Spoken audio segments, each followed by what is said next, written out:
Kevin Durant isn't insecure. He's just honest about what the NBA really is, and fans hate that. For over a decade, Kevin Durant has been one of the greatest scorers in basketball history, but somehow he's also one of the least understood.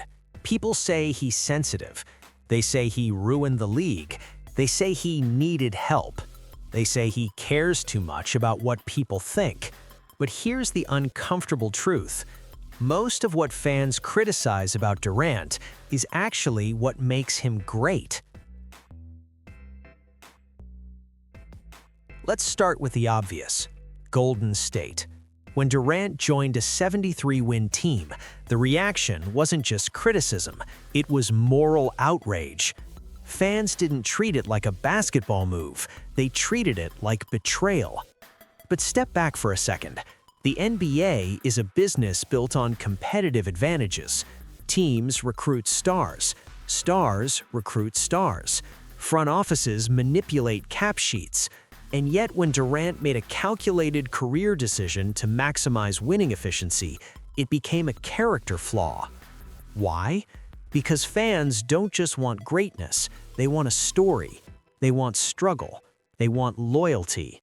They want mythology. Durant chose logic instead of narrative, and that's where the misunderstanding began. Here's something that sounds backwards. Kevin Durant's game is so fundamentally correct that it makes people uncomfortable. He doesn't dominate with brute force. He doesn't need overwhelming athleticism. He doesn't rely on chaos. He scores with balance, high release, minimal wasted motion, footwork that eliminates help defense before it arrives. There's no theatrics to it, no exaggerated celebration, no forced identity, just repetition and precision. And because of that, people confuse calm for coldness. They mistake simplicity for softness. But Durant isn't emotional in his game, he's surgical. And surgical players don't look heroic, they look inevitable. This is where things get interesting. Durant responds to fans. He argues online. He hears criticism. And instead of ignoring it like some superstars, he engages with it. People call that insecurity. But what if it's something else? What if it's competitiveness? Think about it. We praise athletes for taking everything personally on the court. We celebrate the chip on their shoulder. But when that same edge shows up off the court, we call it fragile. Durant doesn't pretend he's above the noise. He doesn't hide behind PR-trained silence. He reacts like someone who cares deeply about his craft and his legacy. And maybe that honesty unsettles people, because it strips away the illusion that superstars are untouchable. Most NBA icons fit into neat boxes: the loyal franchise carrier, the underdog who climbed, the villain who embraces the role. Durant has never committed to any of those identities. He left OKC. He left Golden State. He left Brooklyn. Each time, fans tried to define him. Each time, he refused the label. He doesn't play for narrative arcs. He plays for basketball. And that makes him harder to emotionally attach to, because we understand archetypes. We struggle with complexity. Let's talk strictly basketball for a minute. 7 feet tall, handle like a guard, shoots over anyone, scores from every level without needing a system built entirely around him. And somehow, we don't talk about Durant like we talk about other generational players. Why? Because dominance usually looks violent. Durant's dominance looks quiet. He doesn't overwhelm defenders with speed, he doesn't bulldoze them, he just rises, and the shot is gone. No wasted dribbles, no panic. It's not loud, it's controlled. And control is harder to market than power.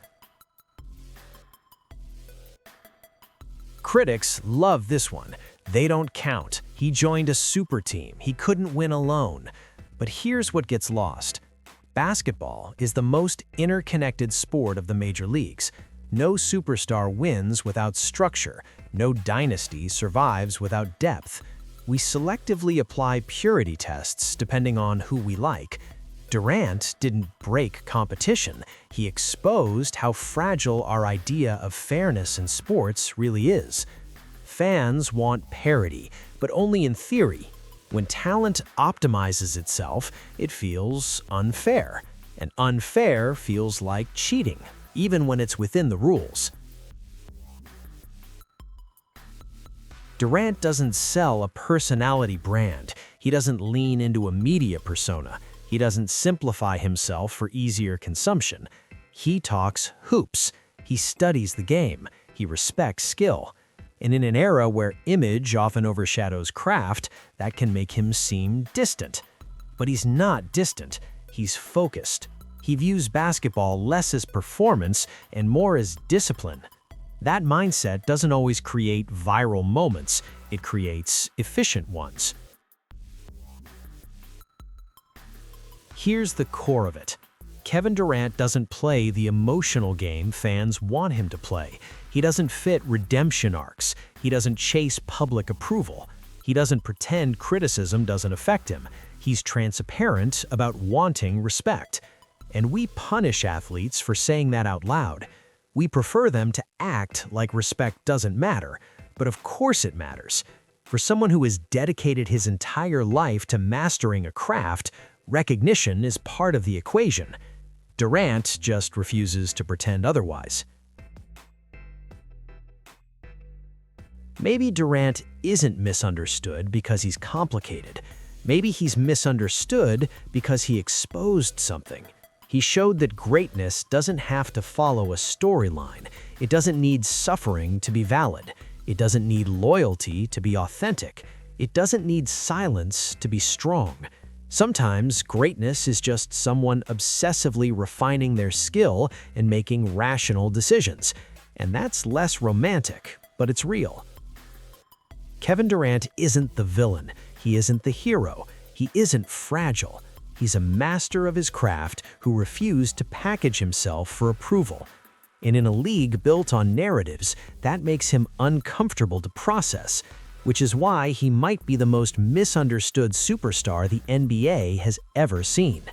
Not because people don't see his talent, but because they expected him to play a role he never agreed to.